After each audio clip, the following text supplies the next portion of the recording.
Welcome to UpWell The Podcast. I'm Sarah, and this is my beautiful co-host, Katie. As fellow female entrepreneurs turned friends and now business partners, we are so happy you're here. With every episode, it is our sole purpose to share authentic conversations to inspire your personal level up. Take our curiosity, add your best intentions, and flow with us in the UpWell. Hey everybody, welcome back to another episode of UpWell The Podcast. I'm Sarah.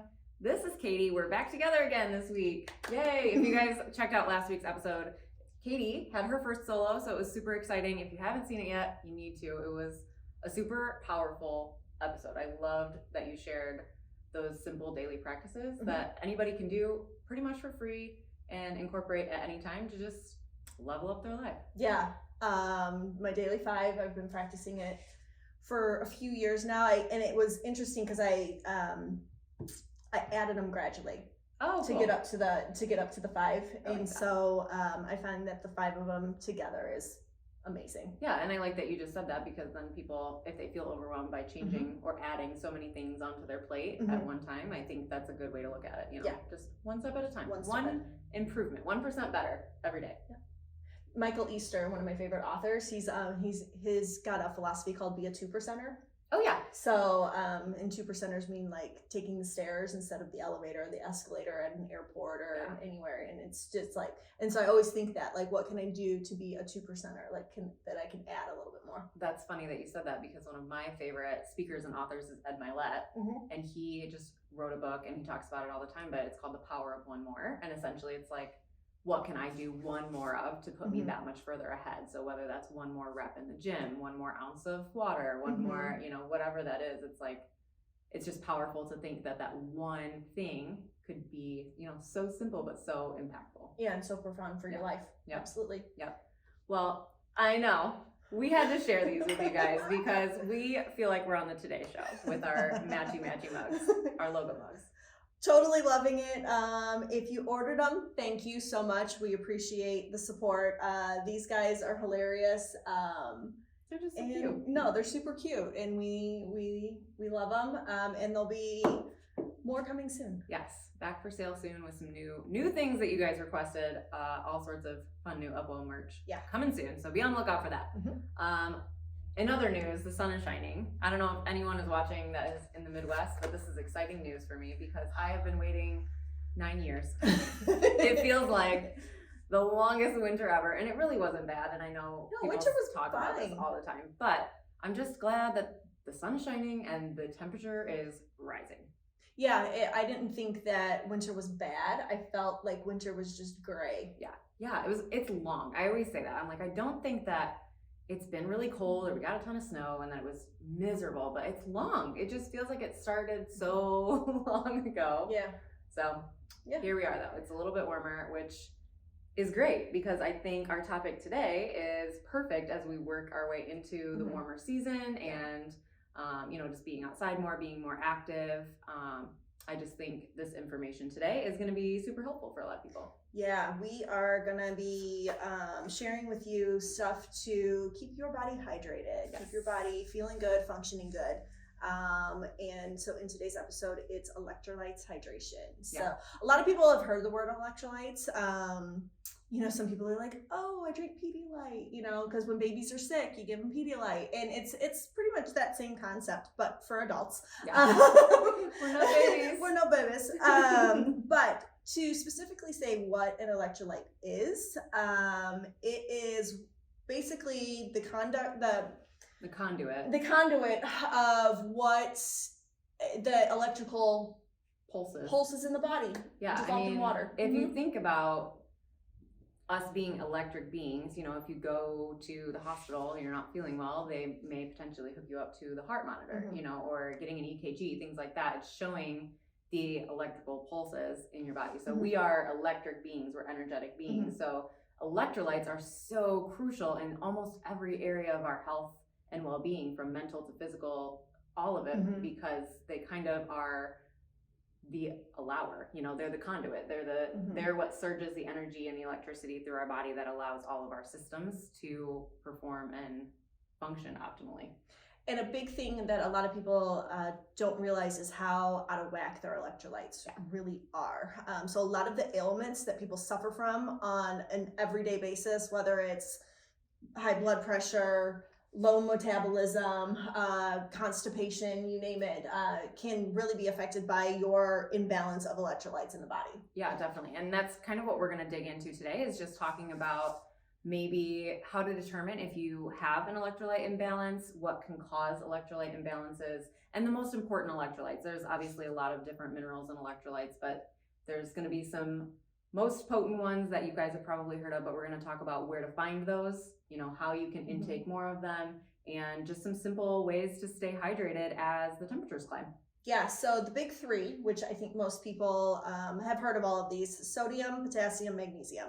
Those are your big three, and there are several others, but getting the big three into your system on a regular basis is going to actually, you're going to be getting the others as well if you're getting the other. Typically, if you find one of the electrolytes, not all the time, but the other ones will be attached somehow. They come in multiples. If you're eating and drinking the foods that these electrolytes are found in, you're probably getting more than one. Yes. If you're taking them individually as a supplementation, that's one thing. But if you're getting your electrolyte intake from your foods, you're definitely going to get all of the other little ones that aren't usually as big of an imbalance or significant. Well, they're all important, don't get me wrong, but if there's an imbalance, if you're getting the imbalance is usually going to come from the big three. Yeah, agreed. Yeah, I agree. Let's talk about how to tell maybe if your electrolytes are off. So this could be that you're not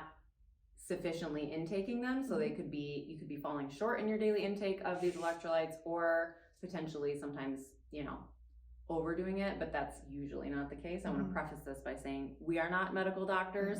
However, we are both pretty proficient in our knowledge of these things due to our profession. So take our advice with a grain of salt, if you get that.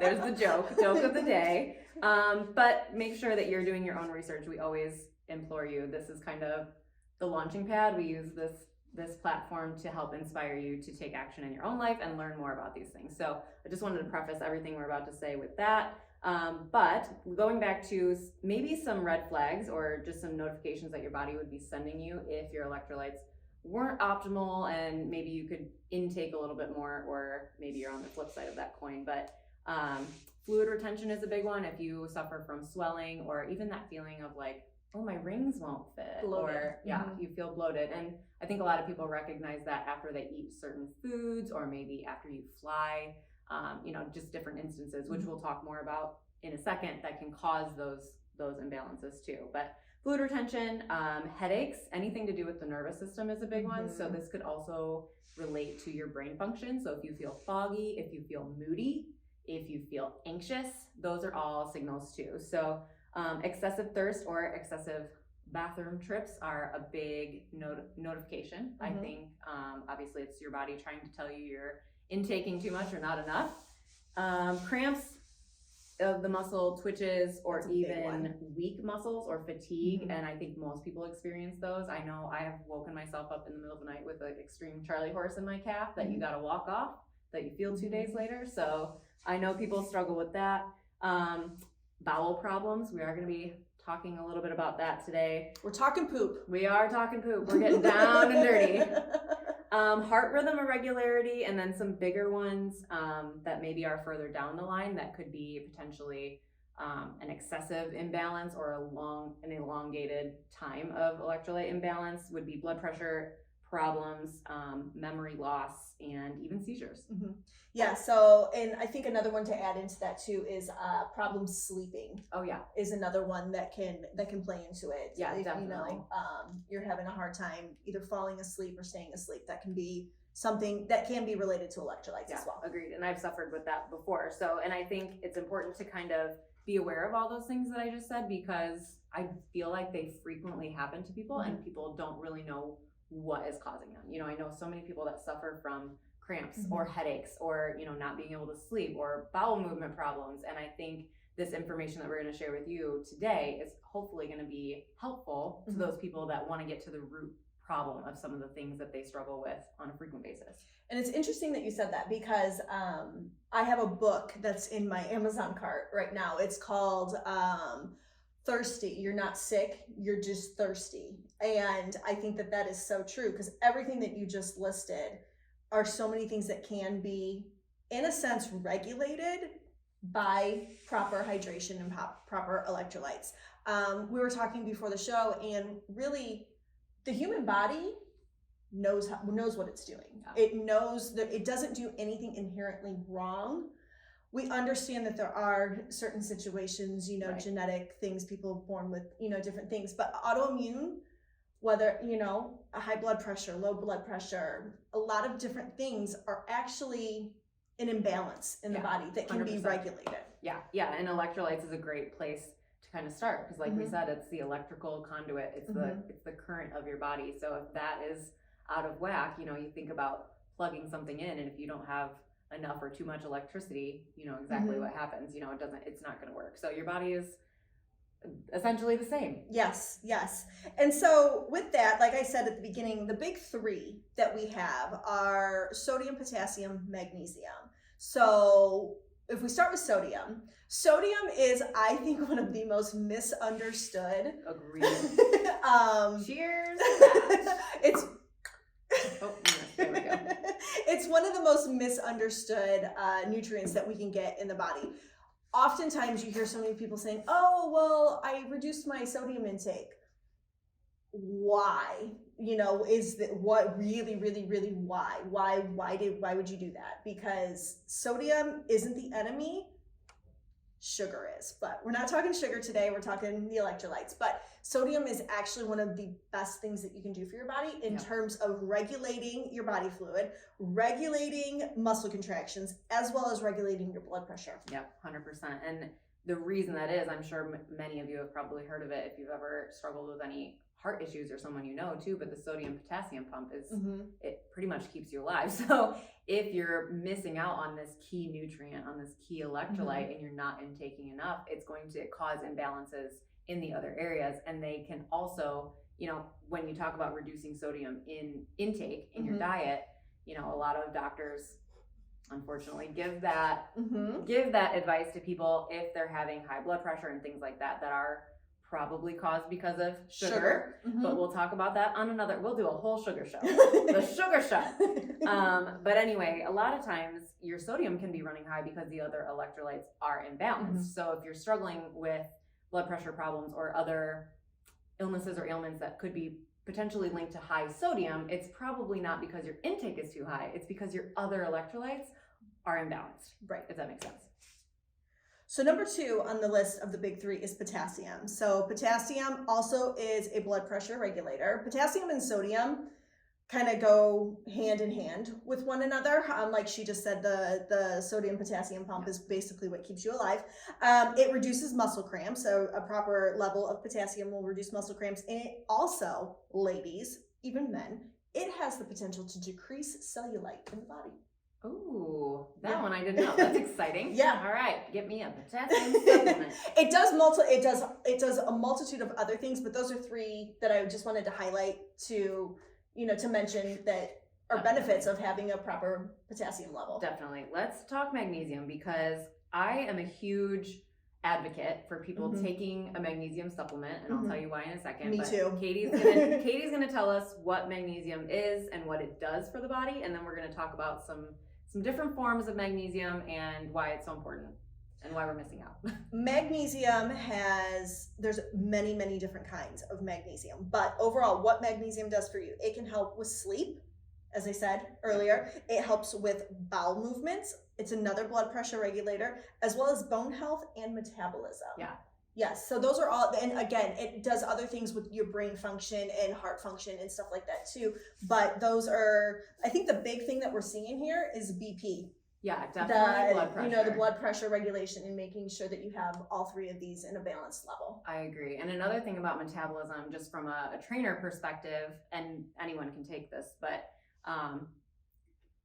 you said metabolism, but it also works at a cellular level. So it helps metabolize your energy. So that just means that it literally down to the itty bitty cells in your body, it makes them work. It gives them the ability to do their job. So if you're not intaking sufficient magnesium, it could potentially impact one of the thousands of bodily processes that your body does every day. I mean, it has a hand in all of them because it plays such a key role in each individual cell. So magnesium is such a crucial one, I think.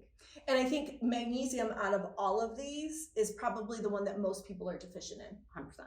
And we'll get into that later, but that definitely is the one. And I think out of the three, if you needed to take an actual like supplement for one, I would recommend, magnesium as that. Yeah, we'll talk about more about that in a second, but I do want to talk about what causes imbalances in your electrolytes, because I think a lot of people think that they are intaking frequent water, they're staying hydrated, they're drinking a lot throughout the day, but maybe they're still struggling or suffering from some of the things that we talked about. So I do want to say that there is a difference between drinking water and being hydrated. The act of being hydrated is balancing your electrolytes. So you can actually drink too much water. You can flush these important electrolytes by overhydrating, by over drinking water. So I think there is a delicate balance, and everything in life is right, like a teeter-totter, right? Everything's a balance.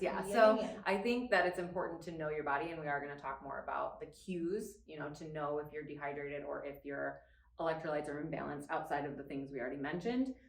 But some things that are going to deplete your electrolytes that you have to be aware of, I already mentioned flying or traveling. Alcohol is a big one. If you're consuming alcohol frequently, that is a diuretic. So that's going to be an immediate electrolyte negative impact. We'll just say that. Sweating is obviously the easiest way. If you ever sweat and you've tasted it, it tastes very salty. That's because you are eliminating sodium from your body. So that's going to be a major reason that you're secreting or losing electrolytes. Illness or infection is a really big one. So if you have any sort of chronic illness, or if you're getting over even just a short-term sickness, that's why, going back to your Pedialyte comment, when you're sick, people say to drink, your Pedialyte, your Gatorade. Don't drink those though. They're full of sugar and full of other stuff. Sugar episode's coming soon. Sugar show. Another big one, it's called polypharmacy, but it's people that are on multiple pharmaceutical drugs, multiple medications. As you probably know, one medication might help serve or band-aid or treat something that's happening in the body, but typically it has a reaction of some sort. Yes, and when you start to layer them and combine them, you don't really know, you don't really understand, and neither does your doctor. I mean, you really don't. You don't know what is happening in the storm of pharmaceuticals in your body. So that could just be a reason, if you're on a lot of drugs, I'm not saying go tell your doctor you're not taking them anymore. I'm saying you might want to look into some sort of supplementation that we're going to talk about in a second. And then two more that I want to talk about are actually forms of diets, or forms of types of ways of eating, fasting and ketosis. So if you're on the keto diet, or if you practice intermittent fasting or extended fasting, you want to make sure you're getting electrolytes in, so you're not just drinking water, because if you're not intaking any food, that we're going to talk about the sources of these electrolytes in a second, if you're not bringing them into your body, you're going to be deficient and depleted. So you're going to suffer from headaches, you're going to suffer from muscle cramps, and all the other things we discussed already. So I think if you are practicing any sort of diet where it would be restricted, whether that's time or certain food groups, you want to make sure that you're intaking some sort of electrolyte alongside. And I actually just had a personal experience with severe dehydration. I had massive food poisoning just a couple weeks ago, and I could tell within my body I was cramping, I had headaches, I was having trouble sleeping. Unfortunately, everything I put into my body was not staying in my body for very long. So I did end up, I started, in a sense, sipping. I would take like 6 ounces of water, but I would put an electrolyte packet into that and drink it, just so that I was getting some sort of nutrients in my body, because I couldn't keep any food in me. Yeah, definitely. Yeah. It's so important, especially when you're fasting, or when you don't want to fast, when but you are forced to fast. So what are some ways that we can get some of these from food, aside from, I know I just said I took a packet, but what are some ways that we can get it from food? Yeah, I love this. And it's actually one of my favorite things to talk about is nutrition, because all the time. I'm learning so much from her. I know, I just love it. But every vitamin, mineral, electrolyte, every compound we can find from some sort of natural source on this planet, because we are supposed to be in harmony. So we can find it in nature.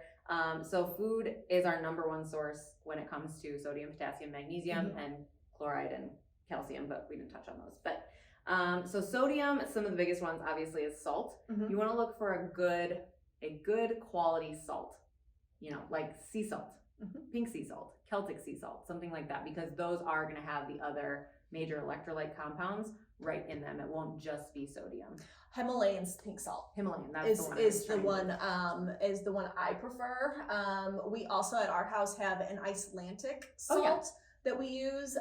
And the thing about the pink Himalayan salt too is it has a much higher concentration of milligrams in one little piece of the salt, as opposed to a table salt or anything like that. I love that. Some other ones that are going to be easy to add into your diet that are a good source of sodium are celery. Which sounds a little bit odd, but if you know anyone that juices celery, that is probably one of the benefits of drinking celery juice, is to maintain your electrolyte balance. So there's that. Really? I know, yeah. Isn't that interesting? You wouldn't think it because it doesn't taste salty, but it has a high content. It's pretty much, celery is pretty much water and sodium. I mean, if you broke it down. Yeah, because I didn't think there's there some was. fiber. I was gonna say, like, isn't it considered one of those like negative calorie foods too? Yeah. Okay. Yep. Clams. I'm not a big clam person, but clams are a great source. There you go. Get your sodium. Not a big fan, but and then other ones that most people probably are going to be more apt to consume are like nitrate-free meat. So, you know, good processed meat and processed? Nitrate-free. Okay. We'll talk about that in another episode too. But and cheese, like a good dairy source of cheese, is going to be another great source of sodium. So yeah, I get all my sodium then. That is for sure. She's at home eating clams and cheese. Give me the meats, give me the cheeses. I love that. I do want to say too, though, people should shoot for about 3,000 to 5,000 milligrams of sodium a day. And going back to your comment on we are under consuming sodium so frequently, and when it's not necessarily the thing to demonize. So make sure that you are not shying away from sodium, because you do need it. You just have to make sure your other electrolytes are balanced. So that leads me to potassium and magnesium, some natural ways to get potassium. Dried fruit and fresh fruit are great sources. So especially like tropical fruit and apricots, dates, those types of things are going to be really, really high in potassium. Really any whole foods and produce are going to have some potassium content, but another is avocados. Those are a great source for magnesium and potassium. And root vegetables, but also sweet potatoes, yellow potatoes, squash, zucchini, anything like that is a great potassium source. And then magnesium, like I said, whole foods, but avocados are definitely your best option. But leafy greens are going to be the number one place to find ample magnesium. So collard greens, kale, spinach, arugula. The greener it is, the more magnesium that's going to be present. And nuts and seeds are also a good source too. If you like almonds, cashews, really chia seeds, flax seeds, hemp seeds, anything like that is going to have some magnesium. Have we inspired you to grow a garden? I know, I'm ready. I'm ready to dig in the dirt. Right? That's amazing. No, I love all of that. That's, if you're eating a well-rounded diet, you're going to get your electrolytes you need. But I did want to touch on, I know you listed all of the ways that you could potentially feel like you have an imbalance. Another way that you can do, I always recommend this to my clients, go get a blood panel. Yeah. Oh, for sure. Go get a blood panel, and it's a very easy way, and that can actually give you a baseline of, okay, this is where I'm at in this moment. This is what I've been doing so far, and and now I can see where I might need to tweak my diet in order to compensate, for any deficiencies that I might be having. Yeah, I like that because obviously your body will signal you first, but if you Mhm. feel like you struggle with things frequently, Mhm. that's always a great place to start. And looking at your electrolytes before you dive in deep to Mhm. all the other tests that you could possibly Mhm. take, start with the basics because they are crucial to all the bodily functions. Yeah, a basic metabolic panel, say that 3 times I fast, will ultimately gives you all of them. Yeah. Mhm. Yep, I Especially love your that. big 3.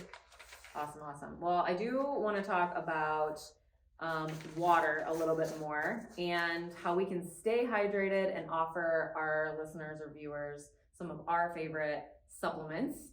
That way, if they're interested in looking into supplementing themselves, they've got some places to start.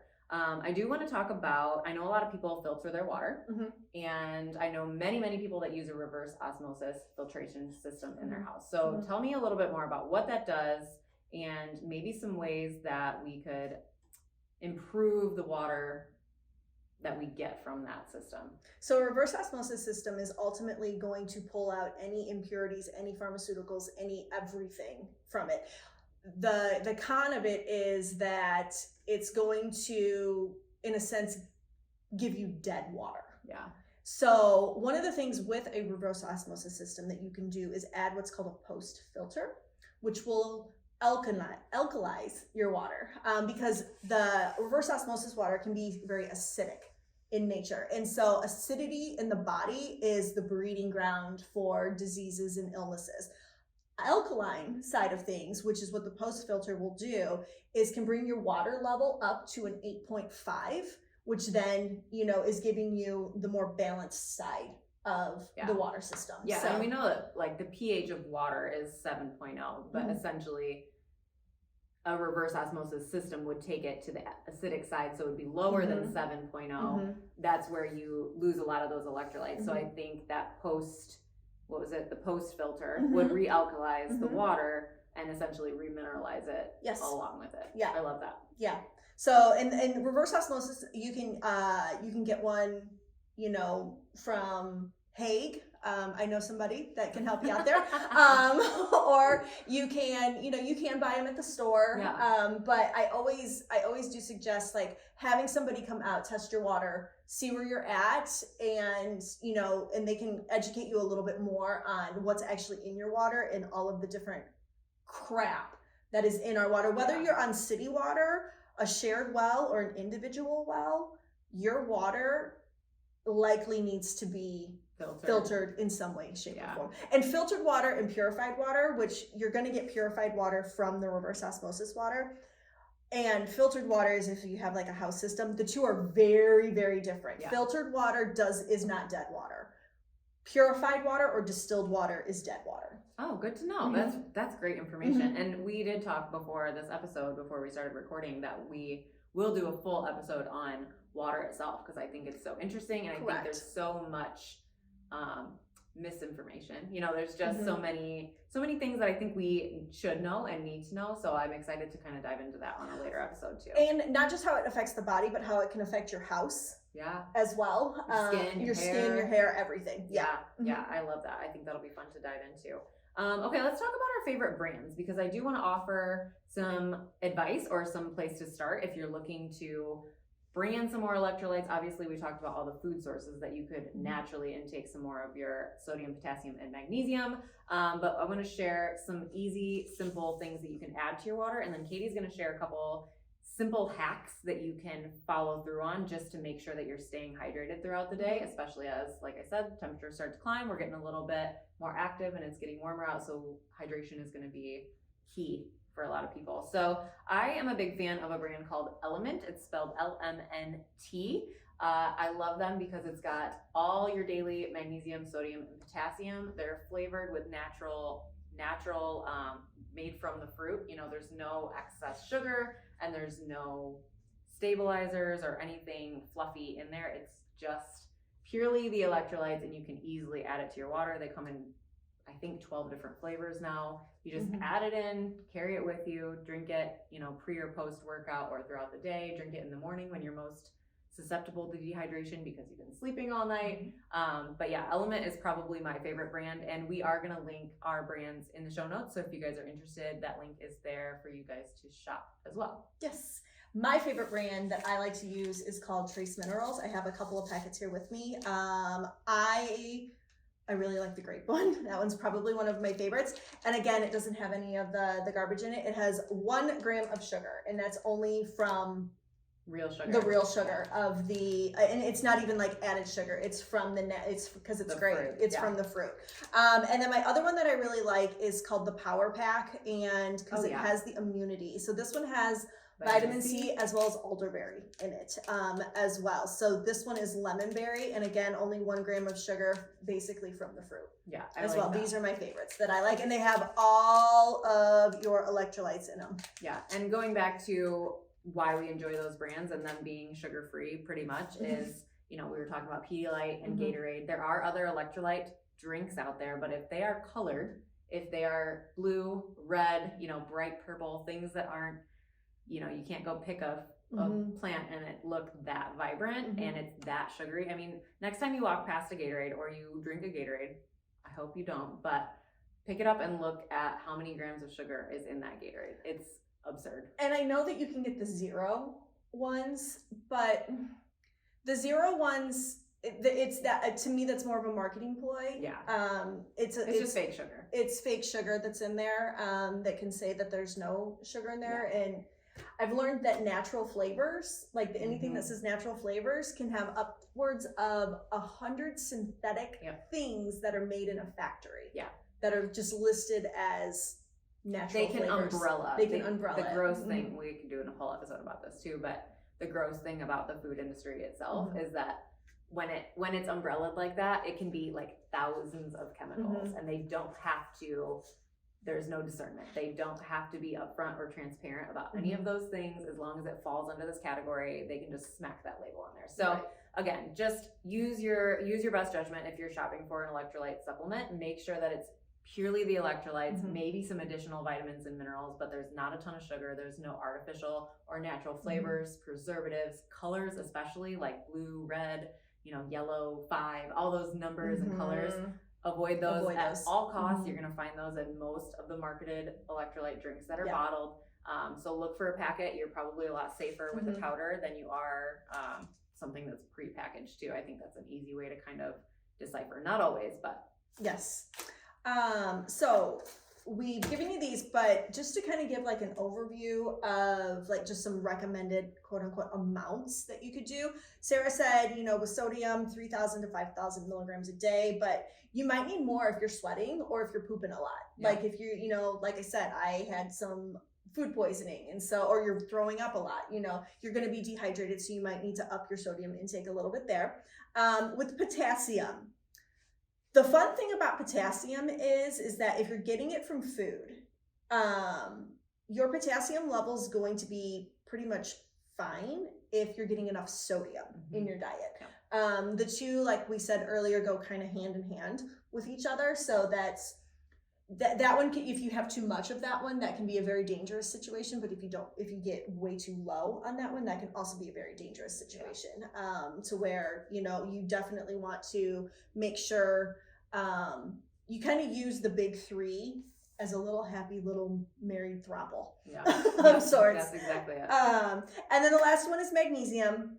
And the things with magnesium that we like are, I like to take a TriMag 300 by Da Vinci. That is hands down my favorite supplement to take. And I said earlier that magnesium is the one electrolyte that I feel like we're probably the most deficient on. Yeah. And a lot of that is due to the depletion of the soil and how the food is grown. You know, soil over time with the pesticides and the fertilizers and everything, our soil content is just garbage. And the nutritional value of an apple from 1950 and the nutritional value of an apple today, I believe the last time I read a report on that, it has depleted in nutritional value by up to 70%. Yeah, and I actually just read a study that said that the sugar content has tripled. Yes. Tripled yes. in apple. Yeah, that's because that's they've what bred them so much. Yes. So the big ones with magnesium, there are a ton of different types of magnesium on the market. So 3 that we like are citrate, which that will help with bowel movements. If you're suffering from a little bit of constipation, that can help you there. Sulfate, which sulfate is actually your Epsom salt. Yeah. So Epsom salts are great for if you're having muscle cramps, if you're just relaxing the body and kind of regulating the nervous system in a way that's gonna be your go-to. Sitting in an Epsom salt bath, going to a float tank. Yeah. Those are all great ways. And then the other one is I always get tongue-tied when I try to say magnesium glycinate. That's your other calm one. Yes. That you can do that you can ingest that one for the calming aspect and kind of easing anxiety and helping with sleep. Yeah, glycinate, I am a fan of that form of magnesium just because it is the most bioavailable. So that just simply means that your body will absorb the most of it versus the other forms because it's the easiest for it to absorb. So I like magnesium glycinate, but I like having the balance. I'm glad that you talked about the trifecta. What's it called? The throuple? No. Supplement that you take. Oh, my Trimag 300. Throuple? Yes. I'll be using that word a lot. But yeah, I like that you can find a lot of varying types of magnesium, and there's even more than that. Those are just the 3 that are the most common that you're going to see if you go to CVS or Walgreens and you're looking for a magnesium supplement, and there's 200 different bottles and 200 different kinds, So avoid magnesium oxide. Yeah. Unless you absolutely have to, you'll poop your pants. Don't get that one. Don't get that one. Hopefully they don't sell it like in mass quantities. They do. Really? Oh yeah, I've had lots of clients that have oh no. They're like, oh, I got this one, and it's I'm like, probably because it's the cheapest, huh? It is the cheapest. I figured. It's definitely the cheapest, and it's the least bioavailable of them all, Okay, which so makes it the cheapest. That makes sense. And last but not least, I wanted to share some kind of like hacks that we can do on a daily basis that can really help you make sure you're staying hydrated with water, but also making sure that you're getting your electrolyte intake as well. The general rule of thumb in terms of water is always drink half of your body weight in ounces of water. Now, this is very general, because if you're somebody that works out a lot, you might need to be upwards of a gallon of water a day. Or if you're somebody that weighs 350 pounds, that's 75 ounces of water in a day, and that's well over a gallon of water. That's a lot of water to intake into your body. So it's very individualistic, but if you can shoot for that half of your body weight in ounces a day, you will notice a difference. One thing that I do want to caution you on, though, is it will take 21 to 24 days for your body to regulate that amount of water intake without you having to get up and go pee every 20 minutes. It does take a little bit of time in order for the water to get into all of your cells and to flush out the crap that's been sitting in your body. So just keep that in mind. Don't get discouraged if you're like, oh my God, I'm gonna pee all the time. Yes, you are. Give it 3 weeks. Give it 3 weeks. You'll be okay. Give it 3 weeks. And if you can get like 2/3 of your water intake before 1 o'clock, that's super helpful as well, to be able to get that water intake and then slowly sip on the rest of it throughout the night, so that way you can sleep without having to get up and go pee. Yeah, I love that. In the summertime, you're definitely going to have to drink more water. So, carry that water bottle around with you at all times. I mean, I have this bad boy with me, all decked out in stickers. Emotional support water My bottle. emotional support water bottle. I've got this sucker with me at all times, and I even carry a gallon water bottle with me that I can fill this up, that I leave in my truck, that I can fill this up and drink throughout the day. I love that. So in the summertime, you might need to drink more water. So again, carry the water bottle around with you. In the wintertime, actually, you might need to drink less water. And it's the temperature outside and the humidity outside and just kind of your activity outside and what your body functions do in the summer and in the winter that kind of account for that discrepancy in needing more or less. And then last but not least, really understand that you're going to get about 20% of your water intake from food. Yeah. In I a love day. that. So that's, don't get discouraged if you don't, hit that, half of your body weight in ounces of just water. Know that you're going to be getting some water from your food as well. Yeah, I love that. And going back to all the foods that we spoke on earlier that have ample electrolytes, I think that's so important to remember that you are hydrating your cells and hydrating your body through what you're intaking, whether that is water or the food that you're eating. So just paying extra close attention to, eating more fruits and vegetables, eating as whole, clean, real foods as much as you can. I think that's such a great way to just help your body out and think a little bit less about how much water you have to drink. Absolutely. All right. Well, we want to thank everybody for joining us on this episode of UpWell The Podcast. You can find us on the interwebs at UpWell The Podcast on YouTube, Facebook, and Instagram. You can find myself at barefoot.katie. You can find Sarah at Sarah Behrens. And until next time, guys, take care of yourselves, take care of each other, and the world around you. See ya. Bye.